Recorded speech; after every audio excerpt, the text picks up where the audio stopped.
Baik, Bismillahirrahmanirrahim. Assalamualaikum warahmatullahi wabarakatuh. Alhamdulillahirabbil alamin. Shalatu wassalamu ala asyrofil anbiya'i wal mursalin wa ala alihi wa sahbihi ajmain.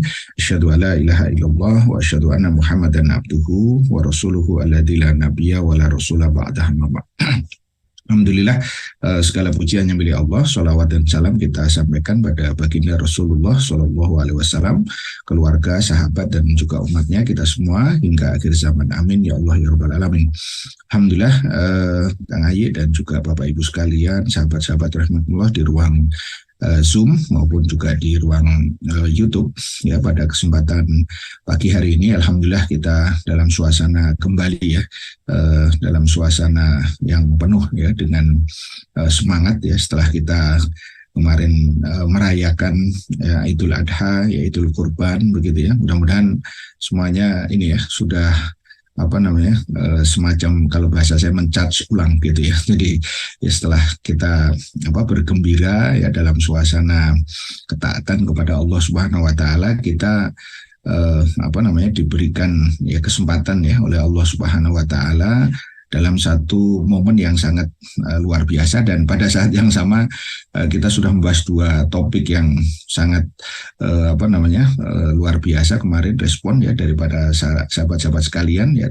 Terakhir kemarin kita membahas tentang ada apa di balik Al-Zaitun, dan kita dorong terus ya agar kasus ini segera dituntaskan dan tidak menjadi semacam political game gitu ya, menjadi permainan politik yang hanya sekedar kemudian untuk mengalihkan gitu ya isu-isu. Dan saya sudah sampaikan tetap fokus ya untuk menjadi warga negara yang senantiasa kritis ya terhadap apa yang kemudian terjadi. Dan kita pagi hari ini itu tetap juga melihat ya apa yang terjadi di dalam berbagai peristiwa dan berita ya yang terkait dengan kaum muslimin khususnya, dan secara umum manusia begitu ya, artinya masyarakat ya, dalam konteks topik yang dimensinya luar negeri ya, karena terjadinya di luar negeri. Jadi kita ingatkan kembali bahwa kesadaran politik ya, al-wa'yu siyasi itu adalah bagaimana kemudian kita memperhatikan ya persoalan-persoalan yang ada di tengah-tengah ya masyarakat ini ya, dalam bentuk berita dan peristiwa dengan sudut pandang Islam. Jadi kalau peristiwanya itu terjadi dimanapun gitu ya, itu adalah tentu tidak kita luput ya untuk kemudian memperhatikan dan menyikapinya dengan sudut pandang Islam. Sehingga dengan kesadaran itulah kita nanti akan bisa membangun ya arsitektur ya kecerdasan politik gitu ya, atau yang saya sering sebut sebagai political quotient, sehingga dari situ kita nanti akan senantiasa melihat berbagai persoalan ini dengan satu sudut pandang yang konsisten ya, yaitu dengan Islam. Nah, judul kita hari ini memang panjang ya, karena ada dua topik ya, tapi nggak apa-apa ya. Judul kita adalah ada apa di balik penembakan mati ya remaja muslim ya oleh polisi di Perancis ya, dan kemudian ini nanti menimbulkan kerusuhan di berbagai titik begitu ya di Perancis itu sendiri, tidak hanya di Paris ya. Dan kemudian yang kedua masih dekat-dekat dengan Perancis, itu berulangnya ya, kita gunakan istilah berulangnya karena kita bukan sekali ya membahas terkait dengan isu pembakaran Al-Quran ya, yang terjadi di Swedia, di Norwegia begitu ya. Sebelumnya kemudian ada banyak penghinaan ya terhadap Rasulullah SAW misalnya. Nah, ini kemudian berulang. Sebenarnya ada apa? Kita ingin tegaskan beberapa hal.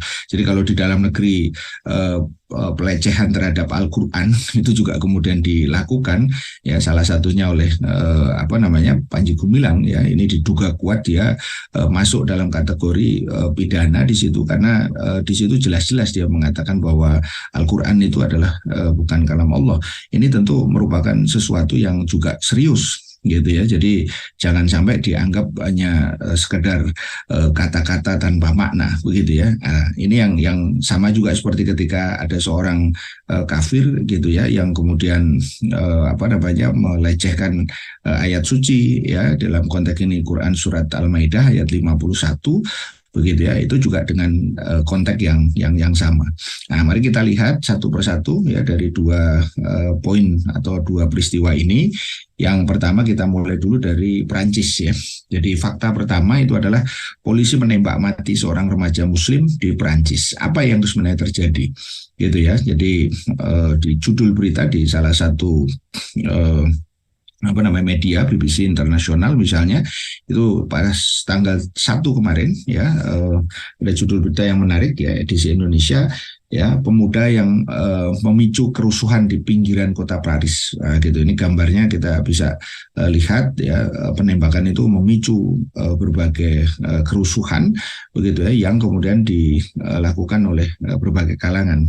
Ya, apa yang terjadi yaitu digambarkan di situ atau kronologinya bahwa Nahil ya itu apa namanya kematiannya ya dia umurnya 17 tahun ya dia imigran sebenarnya asli dari Aljazair ya yang kita tahu Aljazair itu dulu wilayah ya dari jajahan Perancis begitu ya kemudian dia ini apa kemarin ya apa namanya kronologisnya itu ya dia sebenarnya tidak memiliki catatan kriminal begitu ya dia anak tunggal gitu ya ini kita lihat dulu profilingnya yang dibesarkan oleh ibunya dia bekerja sebagai supir ya untuk jasa pengiriman makanan dan dia juga bermain dalam liga rugby ya gitu ya di situ dia digambarkan apa namanya bahwa dia apa memiliki perilaku yang baik begitu ya dia selalu mencium ibunya sebelum dia pergi bekerja ditambah dengan kata-kata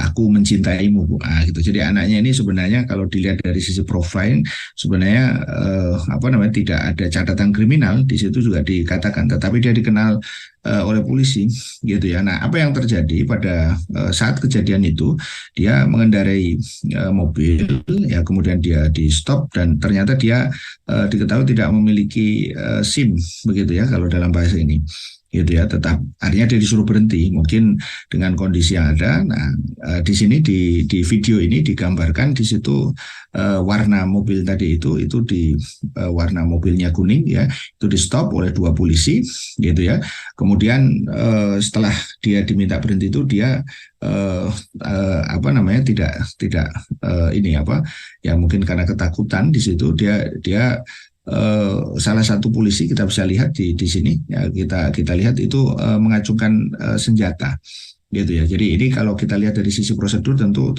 penting untuk kemudian kita nanti cermati ya di dalam analisa ya.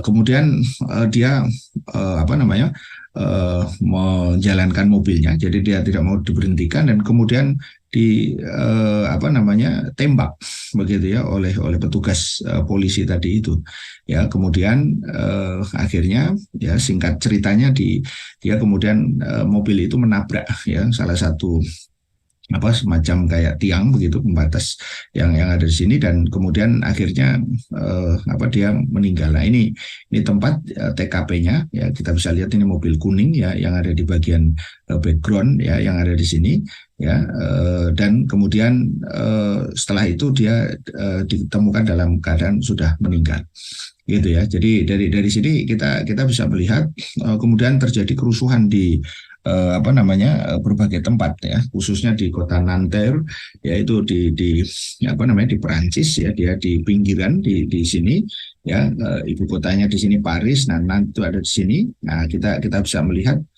titik daripada berbagai kerusuhan yang kemudian terjadi sebagai bentuk dari protes ya yang dilakukan atas tindakan apa brutal ya daripada polisi yang seperti itu ya tentu kan ada mekanisme ya yang kita bisa nanti diskusikan nah kemudian dari sini apa polisi juga kemudian berusaha membubarkan ya berbagai kerusuhan tadi itu gitu ya dengan gas air mata gitu ya ini nah sampai kemudian terjadi berbagai tadi pembakaran begitu ya nah sampai di sini kita bisa mulai mencerna gitu ya apa yang sebenarnya kemudian terjadi begitu ya sehingga kita akan bisa meletakkan tempat ini. Memang satu sisi ya dia secara administratif tentu perlu kemudian di apa namanya istilahnya uh, perbaiki begitu ya, dalam konteks tidak memiliki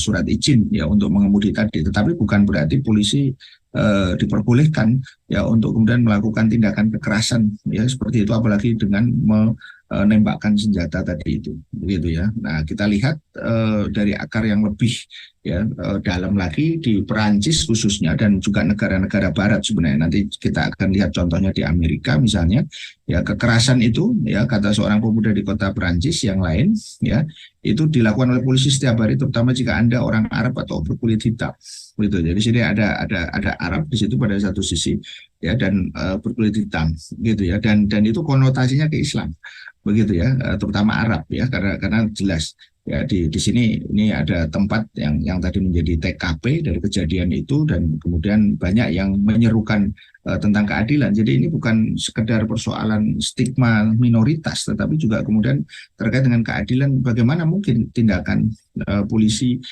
bisa kemudian sebrutal itu gitu ya, dalam konteks melakukan tadi menegakkan hukum begitu ya. Ya dia memang tugasnya salah satunya kan tadi meriksa kalau kemudian ada kelengkapan yang tidak ada begitu ya. Tapi tentu dengan tindakan-tindakan yang tidak seperti ini gitu ya. Nah, sehingga secara mikro kita bisa melihat ini bentuk kebrutalan polis terhadap warga, karena bagaimanapun Nahel ini juga warga negara Prancis sebenarnya, walaupun dalam konteks ini Muslim. Nah, yang kedua itu ada dugaan motif rasialisme terkait dengan minoritas Muslim. Yang ini nanti sebenarnya masuk pada wilayah Islamofobia, begitu ya. Jadi dari situ kita bisa melihat bahwa persoalan ini tidak semata-mata pada persoalan penembakannya itu sendiri bahkan begitu, tetapi ketika penembakan itu memicu ya kemudian kematian, dan kematian itu akhirnya memicu kerusuhan dari berbagai daerah ya, karena protes dari warga yang mempersoalkan sikap ketidakadilan tadi itu gitu ya. Nah, apa analisis makronya, kita bisa melihat ini, kita lihat dulu pelajaran mahal ya dari rasialisme konteksnya kulit ya berwarna ya di Amerika gitu ya. Di apa yang terjadi di Prancis ini sebenarnya tidak jauh dengan apa yang terjadi di Amerika. Di Amerika itu ada juga kasus ya, misalnya dalam konteks ini hitam putih gitu ya. Jadi terkait dengan rasialis ya antara putih kepada hitam begitu ya.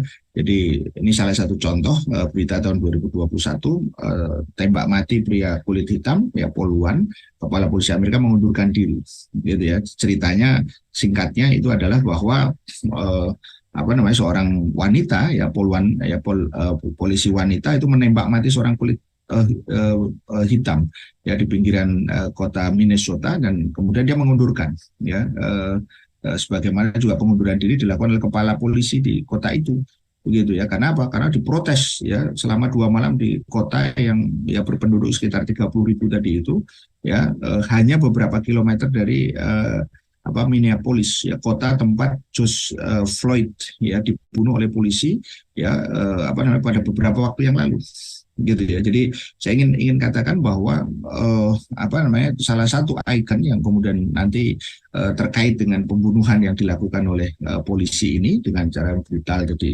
itu adalah kasusnya George Floyd gitu ya, yang terjadi di kota Minneapolis ya, yang ada di situ ya. Itu terkait juga dengan hitam dan putih gitu ya, dari sisi ras ya, rasialismenya tadi itu ya. Dan tidak hanya kulit hitam saja, tapi juga kemudian anti Asia gitu ya, yang di Amerika begitu ya, yang kemudian itu diakui oleh Presiden Biden ya pada tahun 2021. Mereka ya Biden dan Harris wakilnya itu kemudian menyerukan untuk menghentikan rasialisme itu ada di Amerika. Dia mengakui itu begitu ya. Dan kemudian ini juga terjadi ya, kasus terbaru itu terkait dengan 6 di antara ya ada kasus penembakan dan pembunuhan oleh warga terhadap 8 orang di area apa namanya spa di Atlanta, ya 6 diantaranya wanita Asia Amerika, gitu ya. Jadi ini banyak sekali ya data-data. Walaupun tidak semuanya dilakukan oleh polisi, tetapi kasus yang paling miris ya itu adalah yang kemudian dilakukan atas George Floyd ya, usia 46 tahun pada 25 Mei tahun 2020 di Minneapolis ya, Minnesota.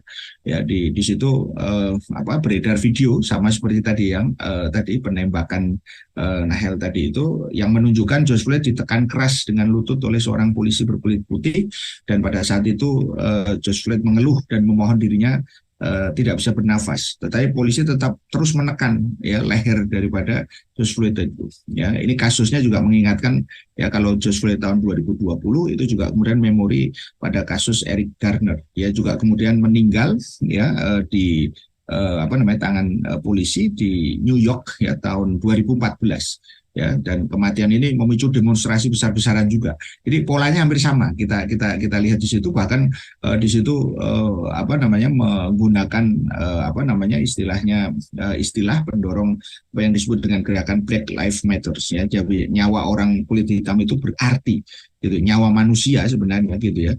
Ya sehingga apa namanya situasinya 2014 itu presidennya Donald Trump. Lebih gila lagi ya, Donald Trump malah mengancam akan mengerahkan militer Amerika untuk melawan warganya sendiri. Tuh bayangkan sedemikian dia sudah sangat-sangat apa namanya sudah sangat rasialis begitu ya presidennya bahkan gitu ya. Kalau Biden tadi dia berusaha untuk ada di apa namanya tengah menengahi gitu ya yang ada di situ. Dia mengatakan ketika penjarahan dimulai, penembakan dimulai. Wah, itu kata Donald Trump ya yang lebih ini. Nah, ini kasusnya tadi how George Floyd dead ya, bagaimana kemudian Anda perhatikan di sini ini George Floyd ini kemudian dia ketika diinjak lehernya dan dia mengatakan saya tidak bisa bernafas. Tetap aja ditekan ya yang ada di sini. Ya, ada beberapa rangkaian videonya yang kemudian apa meninggal, akhirnya dia meninggal dan kemudian membuat gerakan solidaritas tadi itu. Ya, gerakannya itu disebut I can't breathe. Ya, saya tidak bisa bernapas. Maksudnya konteksnya George Floyd sudah menyerah tadi itu untuk dilepaskan, tetap aja kemudian dilakukan seperti itu. Ya, isunya di sini juga saya kira tidak jauh beda dari apa yang dilakukan Nahel tadi. Memang itu tentu tidak apa tanpa sebab begitu ya. Ya, kalau tadi itu dihentikan mobilnya, ya maka tentu ada tindakan yang terukur dari polisi itu bukan dengan malah menembakkan tadi itu sehingga akhirnya dia atau mengacungkan senjata awalnya dan kemudian tadi apa membuat kepanikan dan kemudian akhirnya dia tembakkan senjata itu sehingga akhirnya si pengendara mobil dalam hal ini Nahel tadi itu yang usianya 17 tahun Muslim ya keturunan Aljazair tadi akhirnya menabrak sisi jalan dan kemudian akhirnya meninggal ya yang ada di situ.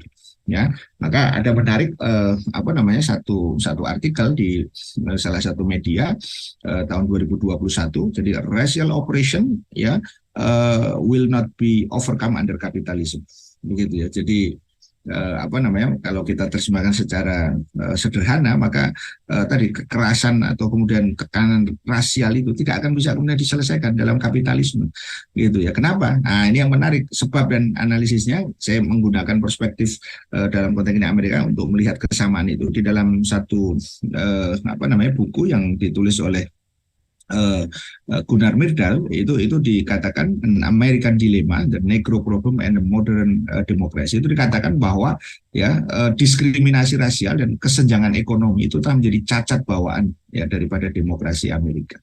Jadi kalau demokrasi Amerika itu juga meniru apa yang terjadi di Perancis itu sebenarnya juga tidak jauh-jauh beda begitu ya. Jadi kata kuncinya nanti di situ sehingga apa namanya kita bisa melihat kalau dalam kasus Amerika itu berdirinya negara Amerika itu meningkatkan diskriminasi rasial secara legal yang ada di situ. Jadi dia dulu Amerika memperluas perbudakan atau ribuan orang kulit hitam Afrika, mereka didatangkan ke Amerika untuk dipekerjakan secara paksa pada ladang dan tambang baru begitu ya, sampai kemudian akhirnya tadi apa namanya keadaan ini dilawan begitu ya. Salah satunya misalnya Malcolm X dan Dr. Martin Luther King gitu ya, itu bahkan kemudian menjadi korban dari pembunuhan itu. Jadi kalau disimpulkan secara singkat itu memang ada kesenjangan secara sosial maupun secara ekonomi antara kulit putih dengan kemudian kulit hitam tadi itu, dan disimpulkan begini menurut Myrdal tadi itu. Jadi bahwa dari berbagai keadaan tadi itu tampak jelas diskriminasi rasial dan kesenjangan ekonomi berjalan secara sistematis. Telah berlangsung berabad-abad dan menghasilkan persoalan yang tidak berkesudahan. Demokrasi di Amerika yang menghasilkan kebebasan dalam memiliki akhirnya melahirkan sistem kapitalisme. Kapitalisme telah melahirkan ketimpangan ekonomi dan sosial yang menimpa banyak warga kulit hitam. Akhirnya sampai kapanpun konflik rasial di Amerika tidak akan pernah hilang. Jadi dalam kasus Amerika, George Floyd itu menjadi salah satu contoh betapa bahwa perlakuan ya sadis ya brutal dari polisi tadi itu. Nah ini menariknya, ini pesan kita ini sampaikan juga kepada para polisi karena kemarin Hari Bayangkara ya tanggal 1. Jadi ini ada relevansinya. Ini terkait dengan ini kita mengambil pelajaran. Ya, banyak kasus yang terjadi di apa namanya kondisi internal polisi sendiri begitu ya, kita bisa sebutkan misalnya kemarin sudah kita bahas tentang kasus Sambo gitu. Bahkan Kapolri juga meminta maaf kan kemarin itu terkait kalau ya ada di antara anggota-anggotanya yang kemudian menyakiti hati masyarakat begitu ya. Jadi ini yang tentu harus kemudian kita ingatkan agar jangan sampai kemudian kematian yang seharusnya ya tidak terjadi untuk kasus Nahel ini di Perancis ini juga tidak kemudian apa namanya terjadi ya dimanapun ya yang ada itu, karena ya tugasnya fungsi dari petugas itu kan melindungi harusnya gitu ya, melindungi dan juga kemudian memberikan tadi apa namanya istilahnya bimbingan, bukan malah kemudian melakukan tindakan pembunuhan ya yang ini ya. Satu ungkapan dari ibunya Nahel saya kira menarik ya di situ ya, kalau tadi isunya terkait dengan keadilan ya dalam konteks ini, yang kedua adalah dia memang salah melakukan apa namanya hal ya, dia lari begitu ya karena dia takut tadi karena tidak punya SIM, tapi bukan berarti dia berhak untuk ditembak begitu yang kemudian akhirnya mengakibatkan kematian tadi itu gitu ya. Kalau secara makro inilah dalam kasus Nahel kembali ke Perancis tadi itu dan manifestasi Islamofobia dari Barat ke Muslim dan Islam.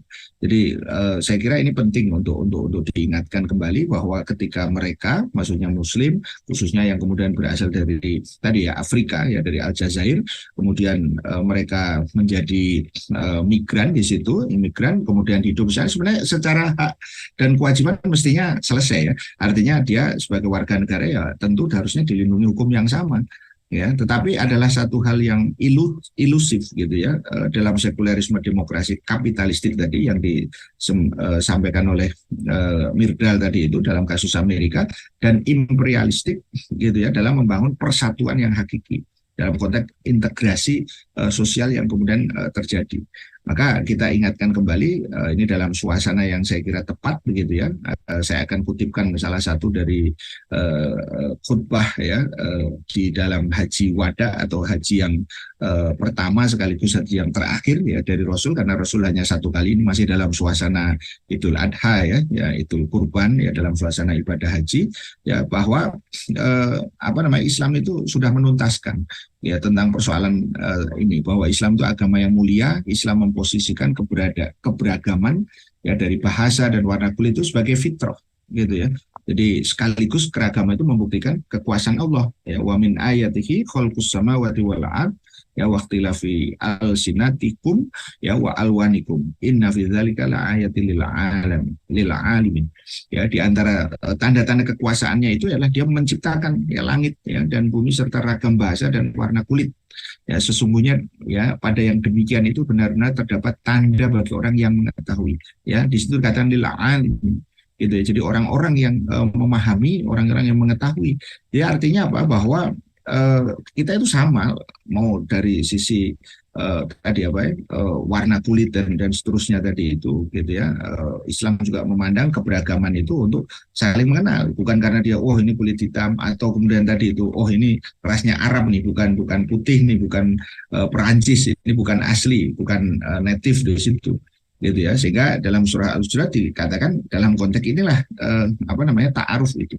Nah, Rasul itu dalam berbagai sabda mempertegas kemuliaan seseorang itu bukan karena warna kulit atau suku bangsa, tapi ditentukan oleh ketakwaannya kepada Allah Subhanahu wa Ta'ala. Nah, menariknya beliau mengatakan, ya, tadi yang saya katakan ketika beliau berkhutbah di Namiroh, ya sekarang menjadi masjid, ya Masjid Namiroh yang kemarin hadis ini juga dibacakan oleh khotib di dalam suasana zuhur dan juga suasana wukuf di Arafah gitu. Jadi beliau diantaranya menyampaikan, sungguh ayahmu itu satu.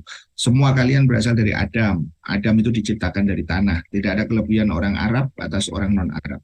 Tidak ada kelebihan non-Arab atas orang Arab kecuali karena ketakwaan. Tidak pula kelebihan orang putih atas orang hitam. Tidak pula kelebihan orang hitam atas orang putih kecuali karena ketakwaan. Jadi beliau sangat pernah ya diceritakan di situ, diriwayatkan beliau marah kepada Abu Dzar Al-Ghifari ketika berselisih dengan sahabat Bilal radhiyallahu anhu, ya, karena Abu Dzar itu memanggil Bilal dengan sebutan ya Ibna As-Sauda, ya, wahai anak dari seorang perempuan hitam, gitu ya. Rasul mengatakan kepada Abu Dzar, kamu telah menghina dia dengan merendahkan ibunya. Di dalam dirimu terdapat sifat jahiliyah. Nah, teguran keras ini merupakan pukulan berat bagi Abu Dzar sampai ya meminta Bilal ya untuk menginjak kepalanya. Ya, masya Allah ya, sampai seperti itu, gitu ya. Sehingga di dalam hadisnya yang lain beliau pernah bersabda, ya, unzur fa innaka laisa bi khairin ya minal ahmar wala aswad ya ila antaf dulu ya bitaqwa. Tidaklah engkau lebih baik dari orang ya yang berkulit merah atau berkulit hitam sampai engkau mengungguli mereka dalam ketakwaan. Ini poin yang kedua yang disampaikan oleh Rasulullah SAW ya dalam kaitannya dengan masalah ini, dan ini sangat relevan termasuk juga terkait dengan keislaman. Dan dalam perjalanannya ya beragam suku ya, warna kulit ya tadi itu ya, ras dan seterusnya itu bisa disatukan Islam ketika khilafah Islam itu kemudian diterapkan. Ini yang menarik gitu ya, dan itu tidak mampu dilakukan oleh ideologi lain. Jadi Amerika kemudian juga tadi Perancis gitu ya dengan berbagai kondisi tidak ternyata gagal di dalam menyatukan ini, dan kasusnya Nahel ini bisa menjadi salah satu contoh saja untuk yang kesekian kalinya gitu ya. Sebelumnya kita nanti akan saya singgung juga terkait dengan persoalan masalah penghinaan terhadap Islamophobia yang kemudian masih marak ya, termasuk di para pemimpinnya ya, dalam ini si Macron ya yang ada di situ ya. Nah, makanya kemudian dalam konteks ini ya perwujudan persatuan itu tidak merupakan sesuatu yang ilusif ya di dalam sistem Islam atau khilafah Islam. Bahkan sejarawan Barat ya Will Durant dalam bukunya The Story of Civilization yang mengatakan Islam itu telah menguasai hati ya ratusan bangsa di negeri yang terbentang dari Cina, Indonesia, India hingga Persia, Syam, ya Jazirah Arab, Mesir hingga Maroko dan Spanyol. Islam telah mewujudkan kejayaan dan kemuliaan bagi mereka sehingga jumlah orang yang memeluk dan berpegang teguh ya pada Islam pada saat ini 1926 dalam konteks buku itu ya sekitar 350 juta. Sekarang 1,8. Islam telah menyatukan mereka dan melunakkan hati mereka walaupun ada perbedaan pendapat maupun latar belakang politik di antara mereka. Maka sabda Rasul ya innallaha la yanzuru ya ila ajsadikum ya wala ila ya suwarikum ya walakin yanzuru ila qulubikum. Ya sesungguhnya ya Allah tidak melihat fisik dan rupa kalian, melainkan melihat kolbu kalian. Kolbu itu maksudnya keimanan yang ada di dalam dada kita, yang ada di dalam diri kita, gitu ya. Jadi dari konteks ini kita bisa simpulkan ada apa di balik ya penembakan ya mati pemuda Muslim si Nahel tadi itu ya oleh polisi Perancis tadi itu ada tadi terselip sebenarnya Islamophobia dan rasialis ya dalam konteks ini dari Barat ke Muslim dan Islam. Dan ini akibat ilusi ya tadi ya sekularisme, demokrasi kapitalistik dan imperialistik tadi itu dalam membangun integrasi warga negara yang hakiki gitu ya. Jadi implikasi politiknya apa? Campakkan tentu saja Islamophobia dan rasialisme Barat tadi itu ya, dan terhadap Muslim khususnya dan Islam begitu ya. Nah, nanti kaitan dengan Islam ini nanti pada poin kedua nanti di topik kita, dan hentikan ya sekularisme, demokrasi kapitalistik dan imperialistik tadi itu dan ganti dengan Islam dan khilafah. Jadi ini saya kira clear ya, mudah-mudahan ini bisa menjadi satu inspirasi bagi kita semua. Dan kemudian kita lanjut sedikit ke fakta yang kedua terkait dengan berulangnya pembakaran Al-Qur'an di Swedia. Begitu ya. Jadi kita lihat di sini kembali terjadi apa yang disebut dengan pembakaran Al-Qur'an ya di Swedia ya, dan secara resmi Kemenlu sudah memberikan kecaman. Tetapi saya ingin katakan kecaman-kecaman ini yang tidak pernah membuat mereka jerah gitu ya. Kalau hanya sekedar kecam, tidak pernah kemudian pelakunya itu dihukum begitu ya, secara maksimal begitu kan, yang ada di situ ya. Kasus kedua ini ya itu terjadi ya ketika pas hari raya Idul Adha ya kemarin gitu, hari Rabu ya, di depan Masjid Raya ya Södermalm ya di Stockholm ya di Swedia tadi itu. Dan dilakukan oleh orang yang dia juga keturunan dari Irak ya sebenarnya itu ya. Jadi dia tidak modus itu, dan dia warga di situ. Nah, ini dikatakan oleh Kemenlu tindakan ini sangat mencederai perasaan umat Islam dan tidak dibenarkan. Coba Anda bayangkan pas Idul Adha gitu ya. Jadi pas Idul Adha kemarin ya hari Rabu gitu ya. Ya, jadi di sini kita bisa melihat ya di seluruh dunia ketika kaum muslimin di Mekah ya di Arafah khususnya sedang wukuf, kemudian yang lain melakukan di luar itu melakukan saum sunnah ya, hari esoknya itu tanggal 10 Dzulhijjah ya mereka melakukan perayaan Idul Adha gitu ya. Dan terjadilah kejadian tadi itu ya. Nah, dari sini kita bisa melihat banyak pihak ya selain Indonesia juga melakukan kecaman gitu ya. Nah, polisi Swedia itu mengatakan telah memberi izin untuk penyelenggaraan sebuah protes yang pelakunya berencana membakar Al-Qur'an di luar masjid utama tadi. Jadi memang diizinkan oleh polisi begitu ya. Dan namanya itu si Salwan ya, Momika ya, usianya baru 37 tahun begitu ya. Jadi dia warga Irak yang melarikan diri ke Swedia beberapa tahun yang lalu begitu ya. Dan kemudian dia coba bayangkan dia menginjak Al-Qur'an, kemudian dia membakar beberapa halaman kitab suci itu di depan masjid.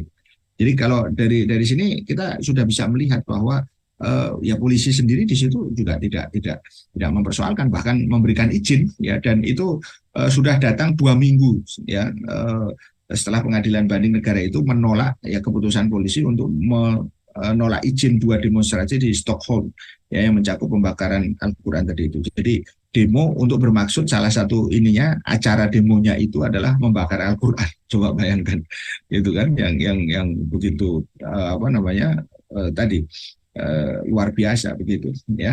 Nah, kemudian Irak juga kemudian melakukan protes ya, karena dia mendesak bahkan untuk melakukan ekstradisi pelaku, tetapi tidak dilakukan ya, sampai hari ini ya. Memang jelas itu dia warga Irak begitu ya. Dan kemudian kita bisa lihat protes itu agar kemudian nanti Salwan Momika ini tadi bisa diadili sesuai dengan hukum yang ada di Irak begitu ya. Tapi ternyata ini juga tidak digubris ya oleh pemerintah Swedia tadi itu ya. Bahkan pemimpin gerakan Sadr Irak ya, Muqtada Sadr, meminta para pendukungnya hari Rabu untuk berpartisipasi dalam demonstrasi kemarahan gitu ya terhadap kedutaan Swedia di ibu kota Baghdad gitu ya. Karena jelas ini merupakan satu tindakan ya yang jelas merusak ya kesucian daripada Al-Qur'an itu sendiri gitu ya. Sayangnya di Indonesia ada yang ngomong udah nggak usah marah-marah lah begitu. Ya marah dalam konteks ini itu memang harus gitu ya, bukan marah-marah tanpa kontrol kan ya, marah dalam pengertian tidak rela, tidak ridho begitu ya. Ada seorang tokoh cendekiawan ya, yang dianggap tokoh cendekiawan itu mengatakan udah jangan marah-marah begitu.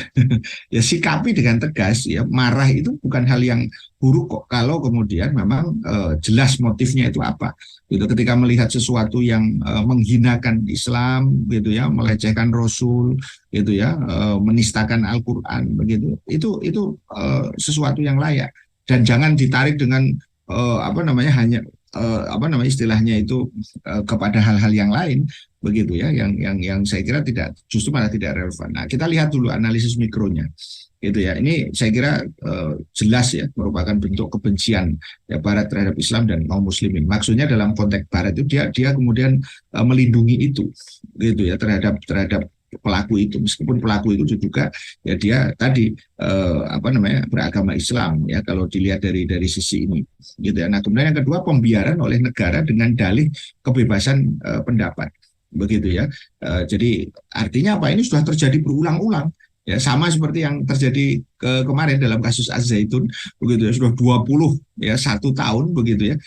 Ini ada gejala yang jelas membiarkan ya, kalau dalam konteks barat dia menggunakan dalihnya kebebasan pendapat gitu ya. Kalau di konteks Al-Zaitun kemarin ya ada banyak dimensi di situ kan ya, kita sudah bahas berbagai aspeknya, termasuk ya ada backing gitu ya.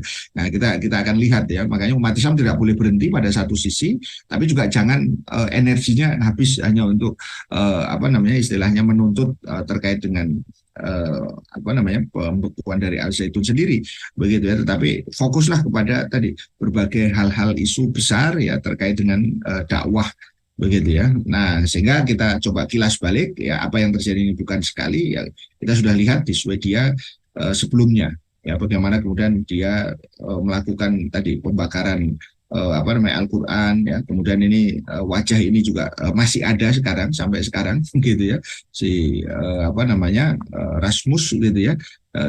Dan dia akan berjanji akan melakukan begitu lagi. Jadi tidak bisa kemudian kita katakan udah biarin aja, nggak usah, dia malah lagi caper, nggak bisa begitu gitu ya. Jadi kita jangan sampai kemudian nanti juga capek sendiri dia. Bukan persoalan capeknya itu, tapi kita membiarkan perilaku yang jelas-jelas merupakan sebuah tindakan yang kalau dilihat dari sisi ini ya jelas itu adalah merupakan penistaan ya terhadap agama gitu ya. Sebelumnya kita bisa lihat ya aksi sobek Al-Quran tadi itu, kemudian kita bisa lihat demonstran itu meludahi Al-Quran begitu ya. Kemudian tadi ya lagi-lagi alasannya adalah kebebasan berpendapat.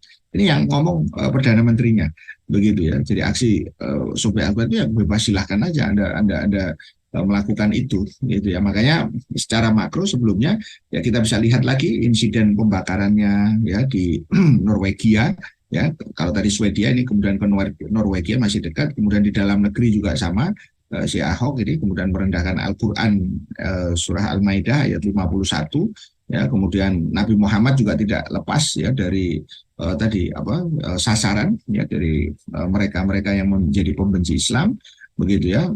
Masih ingat masih juga terkait dengan tadi majalah Charlie Hebdo gitu ya, yang memuat kartun baginda Rasulullah SAW, misalnya. Kemudian ini juga terjadi, dan Macron pun juga mengatakan ya, sebut sebagai kebebasan pers gitu kan. Nah tetapi ironisnya setelah membela Charlie Hebdo yang sudah jelas-jelas menghina Islam, menghina Nabi gitu ya, dengan dalih kebebasan pers, Macron hina wartawan. Jadi memang ini ya sama tadi dengan kepalanya begitu ya, isinya gitu ya, dengan presiden atau Perdana Menteri ya, tadi antara Presiden Macron tadi itu dengan Perdana Menteri Swedia maupun juga Norwegia tadi itu gitu ya. Jadi sebelumnya juga kita lihat ya, ini untuk menunjukkan jangan sampai kita itu kemudian nanti jadi mati rasa. Ya mati rasa itu artinya bahwa kita kemudian sudahlah biarin aja gitu ya, nanti juga capek sendiri, seolah bukan. Ini justru kita harus melihat ini ada apa di balik ini semua yang sambung menyambung kalau menurut saya begitu ya. Tidak hanya berhenti di satu kasusnya, kasus terkait dengan kartun Nabi Muhammad, ini terkait dengan tadi yang sebelumnya, kemudian juga di Tunisia. Jadi ini global, di Italia juga karena memakai kaos kartun Nabi dia juga mundur, kemudian Charlie Hebdo juga kemudian diserang begitu, tapi juga tidak membuat kapok begitu ya. Kemudian juga koran Denmark ya, Jyllands-Posten, ini yang pertama-tama kasus terkait dengan kartun Nabi gitu ya. Kemudian bahkan kalau ditarik ke belakang lagi, penistaan agama itu justru sudah terjadi pada zaman-zaman sebelum kemerdekaan gitu ya. Jadi ketika penistaan agama itu akhirnya melahirkan tentara Kanjeng Nabi Muhammad SAW ya, pada saat itu diinisiasi oleh Haji Umar Said ya, Cokro Aminoto, ketika ada satu pihak yang menghina ya baginda Rasulullah SAW. Sebelumnya lagi ya itu juga sama, khilafah Islam itu juga dilecehkan, dianggap sebagai khilafahisme gitu ya. Jadi faham sama dengan komunisme. Ini kan sebuah pikiran yang sudah sangat-sangat rusak begitu ya, yang ada di situ. Ya tidak cukup oleh partai tadi itu, ya Kemenak, ya Menak, melalui Menaknya sebelumnya juga punya pemikiran khilafah jangan diterima jadi ASN. Ini kan pikiran-pikiran yang sudah sangat-sangat rusak begitu ya, dengan ya, sikap-sikap yang seperti ini, dan yang seperti ini dibiarkan saja karena pelakunya seolah-olah tidak tersentuh ya oleh hukum tadi itu ya. Misalnya Menak juga mengatakan cara masuk agen radikalisme melalui apa yang disebut dengan good looking ya, jadi yang penampilannya itu bagus begitu ya, itu dianggap malah justru menyebarkan radikalisme gitu ya. MUI sudah mengecam pada saat itu, kemudian Kemenaknya pada saat itu ngeles gitu ya, jadi good looking itu cuma ilustrasi, gitu kan. Masih ingat hal-hal ini, kita perlu ingatkan agar memori kita itu senantiasa update gitu ya. Jadi jangan sampai kita mudah lupa, karena bangsa kita ini seringkali dianggap sebagai mudah lupa ya, susah hafal. jadi kita harus update terus, dan ini bagian dari rangkaian sebelumnya. Bahkan sebelum-sebelumnya pejabat publik ya, mulai dari Kapolri, kemudian dari Menhan begitu ya, itu istilahnya menganggap khilafah itu jelas-jelas adalah sesuatu yang buruk begitu ya. Jadi ini sesuatu yang harus kita ingatkan, termasuk kaitannya dengan peristiwa yang terjadi di Pasuruan kemarin gitu. Ngaji tentang Islam khususnya khilafah dibubarkan. Sementara sekarang ketika dikecam tentang persoalan pelayanan haji yang itu jelas-jelas kemudian merupakan tanggung jawab yang harusnya dilakukan, ya dia tidak bisa ngapa-ngapain kan gitu ya gitu. Hanya beretorika saja, saya makan yang terakhir gitu. Karena pelayanan terkait dengan catering ya, itu juga kondisinya sangat-sangat tidak memadai. Ya, jadi poinnya adalah bahwa kebebasan berpendapat itu adalah ilusi dan mitos ya dalam demokrasi ketika dia menyangkut Islam dan kaum muslimin.